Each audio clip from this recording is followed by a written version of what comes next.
Kematian gadis kecil Angeline di Bali masih menyisakan banyak misteri, apalagi tersangka utama yang kini sudah ditahan polisi memberikan keterangan yang berubah-ubah. Berikut adalah penelusuran Metro TV mengenai teka-teki pembunuhan Angeline yang ditemukan terkubur di dekat kandang ayam rumah ibu angkatnya.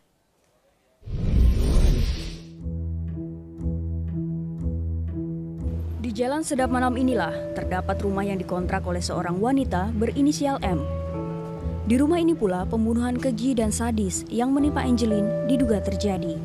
Angeline, seorang anak berusia 8 tahun, ditemukan terkubur di pekarangan belakang rumah ini yang tidak lain adalah rumah yang ia tinggali bersama keluarga ibu angkatnya. Rumah ini terus ramai didatangi warga yang ingin memberikan bunga, sumbangan, dan mengungkapkan duka citanya sejak jenazah Angeline ditemukan pada tanggal 10 Juni 2015. Di antara para pengunjung tampak juga 2 komisioner Kompolnas. Bahwa memang pada saat ini baru ada 2 tersangka untuk 2 kasus yang berbeda kan. 1 Agus, yang kedua Ibu Magrit ini untuk penentaran anak baru seperti itu. Dan polisi yang terus melakukan pendalaman untuk melihat apakah ada pihak-pihak lain yang terlibat di situ. Ya, progresnya memang belum ada yang lebih jauh lagi. Memang kita tidak bisa harus cepat-cepat ya, karena semuanya harus berdasarkan bukti.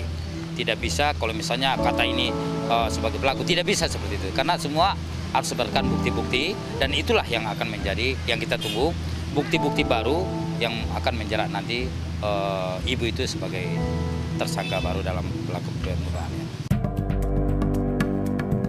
Beragam motif pembunuhan Angeline pun beredar, termasuk sempat dikaitkan dengan isu berebut harta warisan. Namun motif ini segera dibantah ibu angkat Angeline yang berinisial M melalui kuasa hukumnya. Karena kasih sayang, begini, dia lagi membangun rumah, ada kontraktornya, kasih tahu dia, Bu itu ada anak, tidak bisa keluarin dari rumah sakit. Berulang kali nih, Ibu kok miara ayam segala macam, itu kok mengasihi anak nggak bisa. Ya udah dia pergi, berdasarkan kalau Anda tanya, karena dia cinta kasih sama anak ini, dia lihat begitu ya dia bawa. Suaminya tidak tahu apa-apa, suaminya tidak terlibat apa-apa, suaminya tidak ada warisan. Ini kan yang selalu dikait-kaitkan warga negara asing begitu-begitu. Ini omong-omongan itu yang saya makanya dibilang saya ini ngancam. Saya bukan ngancam, saya bertanya pada orang-orang yang bicara ABC itu tahu apa, dasarnya apa. Sulit menelusuri harta warisan apa saja yang dimiliki ibu angkat Angeline bersama bapak angkatnya yang telah meninggal dunia beberapa tahun lalu. Sebuah villa di daerah Canggu sempat dikabarkan menjadi salah satu aset kekayaan suami dari ibu angkat Angeline. Namun informasi yang didapat justru villa ini hanya disewa.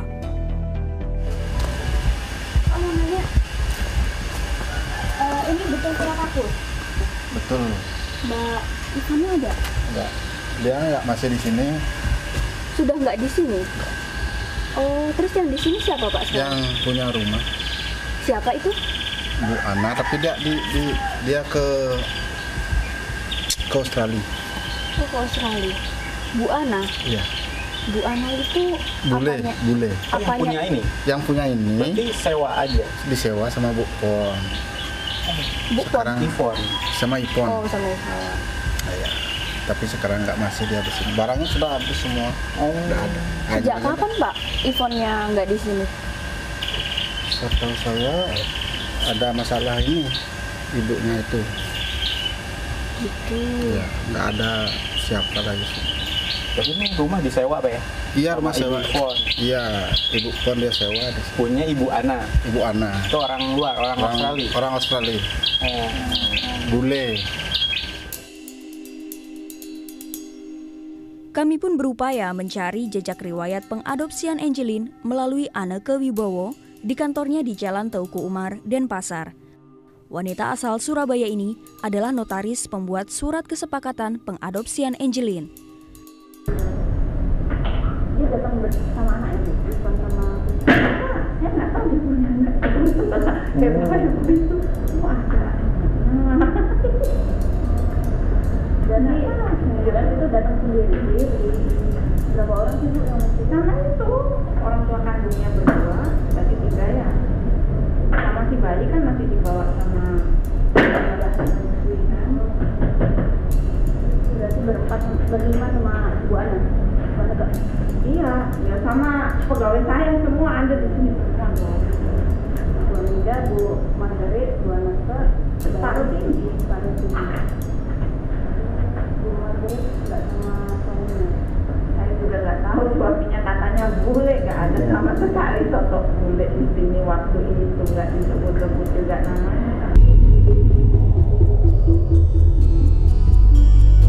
Polisi pun tampaknya berkejaran dengan waktu untuk mengungkap pembunuhan Angelin.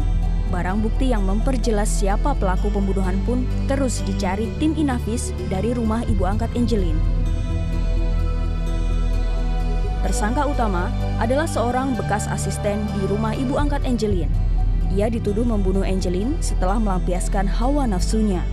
Namun, pengakuan tersangka ini sering berubah-ubah. Polisi juga menetapkan ibu angkat Angelin sebagai tersangka dengan pasal penelantaran anak. Publik kini masih menunggu kelihayan polisi dalam mengungkap kematian Angelin sampai tuntas. Dari Denpasar, Tim Liputan Metro TV. Kita bergabung dengan Mas Syarina Gita di Bali untuk perkembangan kasus ini. Gita, hingga sejauh ini sudah ada perkembangan apa terkait penyidikan kasus tewasnya Angelin? Mengapa polisi terkesan begitu lambat dalam penanganan kasus ini? Ya, terkait dengan proses pengembangan penyelidikan atas kasus penelantaran anak yang juga ini menjadi pintu untuk kembali mengembangkan terkait dengan kasus pembunuhan Angelin masih terus dikaji oleh pihak Polda Bali. Bahkan sejak pukul 13 waktu Indonesia Tengah hingga saat ini, dari Polda Bali berserta dengan seluruh jajarannya ini masih melakukan gelar perkara di Reskrimum Polda Bali untuk mengkaji terkait dengan permasalahan atau kasus penelantaran anak yang kemudian berujung juga terhadap kasus pembunuhan Angelin. Namun untuk gelar perkara ini begitu tertutup sekali, kami awak media belum mengetahui apa saja sebenarnya yang dibahas dalam gelar perkara tersebut. Namun tadi berdasarkan atas pernyataan juga dari pihak Polda sendiri, ini untuk mengetahui atau untuk mengembangkan penyidikan lebih lanjut lagi terkait dengan dua kasus, yakni kasus penelantaran anak dan juga kasus pembunuhan Angelin. Bahkan terkait juga dengan proses pengembangan penyelidikan, tadi pernyataan berdasarkan atas dari pernyataan tersangka AG terhadap kuasa hukumnya ini kembali menegaskan bahwa tersangka AG tidak membunuh Angelin, namun disuruh oleh tersangka M untuk menguburkan. Maka dari itu, dari pihak Polda Bali kembali menerjunkan tim Inafis maupun juga Lafor dari Mabes Polri untuk kembali mencari tahu jejak-jejak terkait dengan kasus penelantaran anak dan juga kasus pembunuhan Angelin di tempat kejadian perkara di Jalan Sedap Malam, rumah tersangka M. Tadi pun setelah proses identifikasi jejak-jejak dan juga mencari bukti-bukti lain di rumah tersangka M, sekitar 2 jam proses identifikasi, kemudian tim Inafis dan juga Lafor Mabes Polri pun berhasil membawa ada beberapa barang-barang yang dibawa oleh pihak tim Inafis maupun juga Lafor, seperti ada ember, ada beberapa ember yang mereka amankan, kemudian adanya tali tambang serta ada kayu. Dan pada saat sempat menanyakan kepada tim Inafis bahwa barang-barang tersebut diambil oleh tim dari sekitar wilayah kandang ayam yang berada di rumah tersangka M. Kemudian setelah didapatkan beberapa barang-barang yang diambil dari TKP langsung dibawa ke Polda Bali untuk dilakukan penelusuran lebih lanjut untuk mengkaji terkait dengan mengumpulkan barang-barang bukti dan juga mencocokkan dengan keterangan saksi-saksi. Untuk pemeriksaan saksi dalam kasus pembunuhan Angelin, dari pihak Polda Bali ini sudah menanyakan beberapa keterangan terhadap 28 saksi, sedangkan untuk terkait dengan kasus penelantaran anak dari pihak Polresta Denpasar dan juga Polda Bali ini sudah memeriksa ada 23 saksi. Andini? Nah, siapa lagi, apakah sudah ada saksi baru yang diperiksa terkait kasus ini?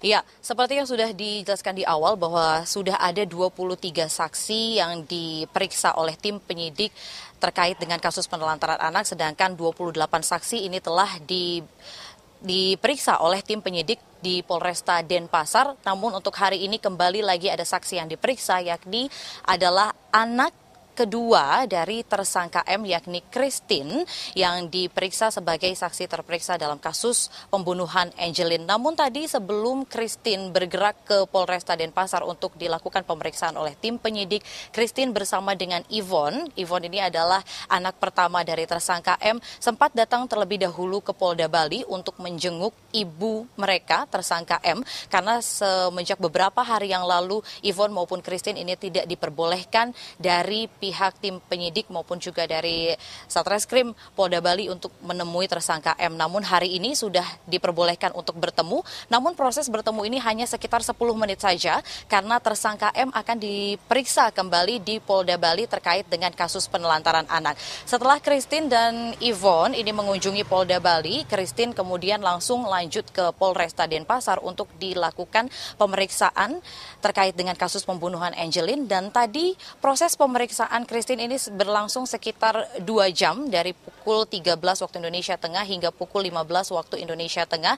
Namun Christine tidak memberikan begitu banyak keterangan, hanya terkait dengan apa saja yang dilakukan atau kehidupan sehari-hari bersama dengan tersangka M maupun juga dengan Angelin. Tidak hanya itu, untuk proses pengembangan lebih lanjut, Polda Bali ini mendatangkan ibu kandung tersangka AG, yakni ibu tersangka AG Agustai Hambamai, kemudian juga selain itu mendatangkan langsung kakak kandung tersangka AG bernama Hiwa Hamadoru. Ini berasal dari Sumba, Nusa Tenggara Timur, dan mereka ini tiba di Polda Bali pada pukul 14.40 waktu Indonesia Tengah dan langsung dibawa ke ruang penyidikan Reskrimun Polda Bali. Namun tidak ada keterangan atau komentar yang diberikan baik itu dari ibu kandung tersangka AG maupun juga dari kakak kandung, karena tadi dibawa tim buser, dan setelah dilakukan proses pemeriksaan di wilayah Reskrimun ini, kemudian ibu kandung maupun juga kakak kandung dari tersangka AG ini langsung bergerak menuju ke Polresta Denpasar. Namun berdasarkan atas pernyataan dari pihak Polda Bali, kedatangan ibu kandung maupun juga kakak kandung dari tersangka AG ini untuk kembali membantu proses pengembangan penyidikan dan khususnya juga untuk memberikan dukungan moral terhadap tersangka AG agar ia bisa memberikan keterangan yang pasti, tidak berubah-ubah dalam proses penyelidikan ini. Dan untuk tersangka ini belum ada tersangka lain selain tersangka AG dalam kasus pembunuhan Angelin. Namun dari pihak Kapolda Bali yakni Irjen Pol Roni F. Sompi tadi sempat menyatakan dari hasil lie detector yang telah dilakukan oleh tim penyidik kepada tersangka AG ternyata banyak sekali keterangan-keterangan yang benar, dan hal ini mengindikasikan atau mengarah kepada adanya tersangka lain dalam kasus pembunuhan Angelin. Dan berikut adalah pernyataan selengkapnya dari Kapolda Bali Irjen Pol Roni F. Sompi. Sudah mendapatkan keterangan dari salah satu tersangka berkaitan dengan kematian korban, di mana menyebutkan ada orang lain yang menurut yang bersangkutan terlibat. Nah, kita harus membuktikan apakah keterangan tersebut benar sesuai dengan kajian alat deteksi kebohongan, informasi-informasi yang diberikan dalam bentuk berita acara pemeriksaan. Pada saat pemeriksaan terakhir, banyak informasi yang benar. Dan tersangka M hingga saat ini masih terus dilakukan pemeriksaan oleh tim penyidik dari Polda Bali untuk kembali melakukan proses pengembangan penyelidikan terkait dengan kasus penelantaran anak yang kemudian ini juga bisa menjadi atau membuka terkait juga dengan pengembangan kasus pembunuhan Angelin. Kami akan masih terus menginformasikan terkait dengan apakah benar ada tersangka baru dalam kasus pembunuhan Angelin dan apa sebenarnya motif dari pembunuhan Angelin. Demikian dari Denpasar, Bali. Andini, saya kembalikan ke Anda di Jakarta. Masyaallah, kita terima kasih. Kami mendapatkan video amatir suasana di dalam rumah MM tempat jenazah Angelin ditemukan tewas di Jalan Sedap Malam nomor 26 Sanur, Bali. Kondisinya berantakan dan tidak terurus.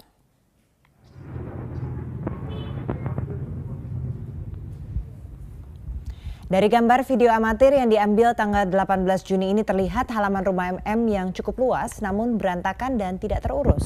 Nampak 2 mobil tua terparkir tak beraturan di halaman rumah. Berbagai jenis barang seperti kursi dan lemari nampak berserakan. Kondisi serupa juga terlihat di bagian dalam rumah. Seluruh perabotan rumah rusak dan berantakan. Minggu aku istirahat.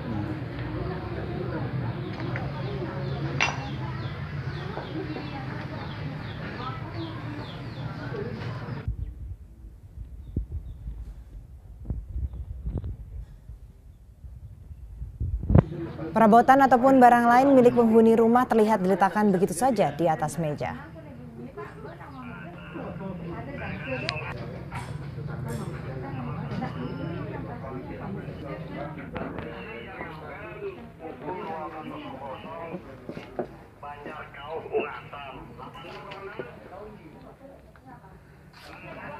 Sementara itu di bagian belakang rumah sejumlah kandang hewan ternak terlihat kosong. Tak jauh dari situ terlihat lubang yang menjadi lokasi ditemukan jasad Angelin. Bismillah.